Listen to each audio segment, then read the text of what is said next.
Ku tak tahu mengapa malam itu aku dan Sinta melakukan hubungan itu.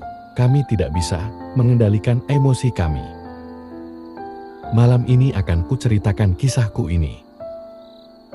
Di sebuah kota kecil yang dikelilingi pegunungan, hiduplah seorang janda muda bernama Sinta. Sinta telah ditinggal suaminya dalam sebuah kecelakaan. Hidupnya terasa sunyi dan penuh kesedihan. Dia tinggal di sebuah rumah yang sederhana, mengurus anaknya sematawayang yang masih balita. Meskipun bersama buah hatinya, Sinta merindukan kehadiran seseorang yang dapat membuatnya merasa hidup kembali. Suatu hari, Sinta memutuskan untuk menyewa supir pribadi agar lebih mudah beraktivitas dan mengantar jemput anaknya. Sinta pun menghubungi sebuah perusahaan penyewaan supir.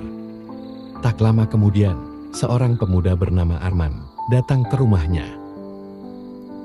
Arman adalah sosok yang tampan berperawakan atletis dan memiliki senyum yang menawan.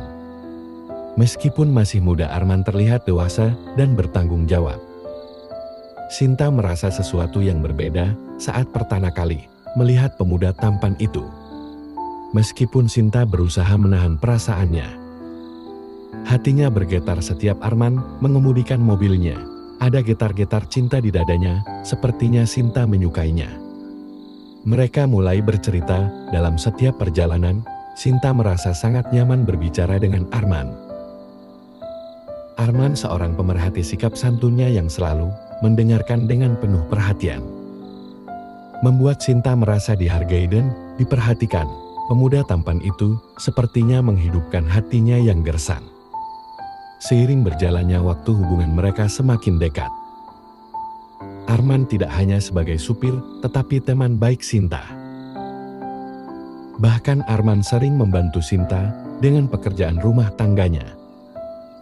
Bahkan anak sematawayang Sinta sangat dekat dengan Arman. Arman sering mengajak jalan-jalan anak Sinta dan membawanya penuh kehangatan. Oni, anak Sinta, sepertinya tidak bisa lepas dari Arman. Setiap Arman datang selalu membawakan makanan kesukaan Oni.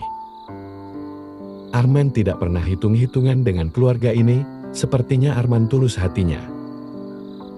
Saat Oni menangis minta mainan, Arman menggendongnya dan membawa ke toko mainan itu. Sampai di rumah, Oni sudah membawa mainan yang dia sukai. Oni kelihatannya suka sekali. "Jangan terlalu dimanja, Mas, nanti Oni jadi manja sekali," kata Sinta. Tapi Arman hanya tersenyum saja. Senyuman itu yang membuat Sinta luluh hatinya. Sepertinya Arman perhatian sekali kepada Oni, bahkan sering membujuk Oni bila malas makan. Dengan sabar Arman pun menyuapinya. Arman memperlakukan Oni seperti darah dagingnya sendiri. Bahkan Arman mengajari Oni membaca dan bernyanyi. Dotoni suka sekali. Terkadang mereka menggambar bersama. Menggambar bunga-bunga Oni suka Arman mengajarinya. Sinta mulai merasakan kebahagiaan yang lama hilang, dan Sinta tak bisa menggabaikan perasaan yang tumbuh di dalam hatinya. Perasaan bahagia itu membuat Sinta makin bersemangat menjalani hidup. Kehadiran Arman merubah kesedihan menjadi kebahagiaan. Sepertinya semakin hari benih-benih cinta Sinta semakin tumbuh kepada Arman. Jujur, Sinta merasa bingung. Dia tahu bahwa cinta tidak semudah itu, apalagi Sinta sebagai wanita tidak akan mengungkapkan perasaannya kepada seorang lelaki walau dia sangat mengaguminya. Arman sopir dia tidak akan merusak hubungan profesional mereka. Dan dia merasa di sisi lain muda tampan itu juga mulai menunjukkan ketertarikannya pada dirinya. Arman sering mencuri pandang kepadanya, dan senyuman kecil membuat Sinta tak kuasa memendam hati yang bergejolak. Setiap perjalanan dengan Arman, Sinta sering salah tingkah. Arman hanya tersenyum saja. Hari ini Sinta libur bekerja. Dinta mempunyai rencana jalan-jalan keluar kota mengajak Oni tamasya. Jalan-jalan ke hutan pinus, di sana ada tempat tamasya. Sinta dengar ada kolam renang dan mainan anak-anak. Sinta bisa sewa villa di tempat itu. Villanya cukup bagus, Sinta ingin mencobanya. mainan anak-anak menjadi tempat favorit di sana. Oni pasti suka. Pagi ini Sinta menyiapkan perlengkapan yang mau dibawa. Baju renang Oni sudah disiapkan. Kopi bubuk kesukaan Arman tidak luput dari ingatannya. Arman sangat suka kopi buatannya. Kenapa aku selalu ingat padanya, batin Sinta. Jaket dan baju tebal sudah masuk di tasnya. Maklum hutan pinus tempatnya cukup dingin, baju hangat wajib dibawa. Sepanjang jalan mereka bertiga nampak ceria. Tingkah Oni yang lucu membuat mereka berdua tertawa lepas. Sesekali Oni bernyanyi dan diikuti Arman. Oni menyanyikan lagu yang diajari Arman. Lagu burung kakak tua jadi lucu dinyanyikan Oni dengan suaranya yang cadel itu. Mereka seolah seperti keluarga yang bahagia, canda tawa mengiringi perjalanan mereka. Sampailah di tempat rekreasi itu, mereka menuju permainan anak-anak. Main seluncuran menjadi mainan kesukaan Oni. Sinta memandangi mereka berdua sambil duduk di tikar di bawah pohon pinus itu. Hanya di batin Sinta, seandainya Arman adalah suaminya, tentu hatinya akan lebih bahagia. Tertawa riang Oni dan Arman membuat tentram hatinya. Dia merasa Arman sangat cocok menjadi pendampingnya. Sesekali Oni datang menghampirinya, meminta jajan dan minuman kesukaannya. Arman masih menunggunya sambil melambaikan tangannya. Dia memanggil Oni agar segera kembali padanya. Hari mulai senja, cuaca mulai dingin, hari sebentar lagi hujan. Mereka pun bergegas menuju villa yang sudah disewanya. Makam ini, Sinta mengajak makan malam Arman. Dia ingin mengucapkan terima kasih untuk semua yang telah dilakukan Arman untuknya.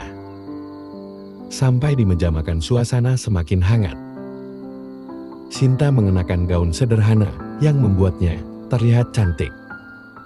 Arman tak kuasa menahan dirinya untuk memuji penampilan Sinta yang sangat cantik malam ini. Ketika makan malam berakhir, Oni sudah tertidur di sofa warna merah di ruang tamu itu. Dia capek bermain seharian. Sinta dan Arman duduk di teras villa itu.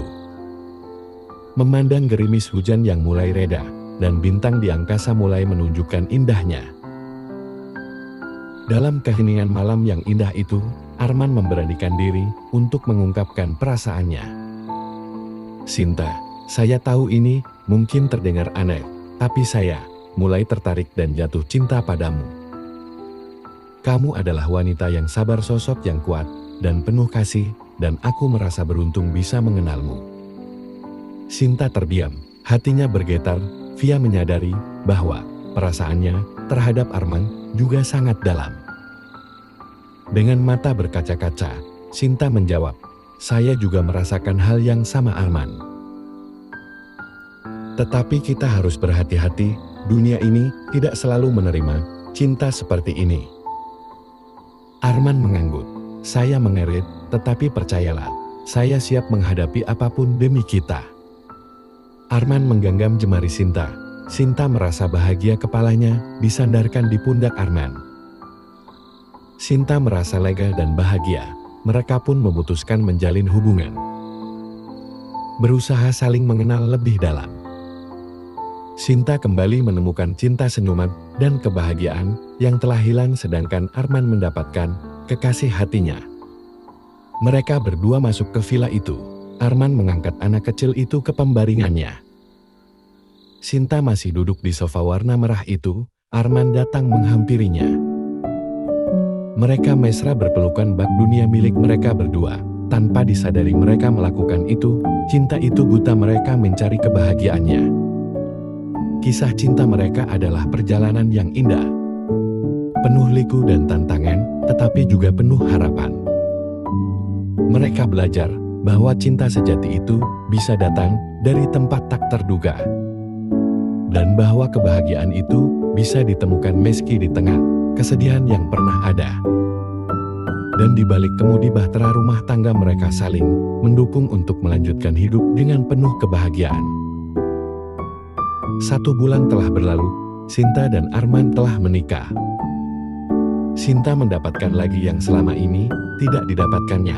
Arman memberikan spesialnya khusus pertama untuk istrinya tercinta. Baru kali ini Arman melakukan hal itu. Itulah kisah Sinta janda muda itu menemukan belahan hatinya. Terima kasih sudah menyaksikan cerpen romantis. Cerita ini hanya fiktif belaka.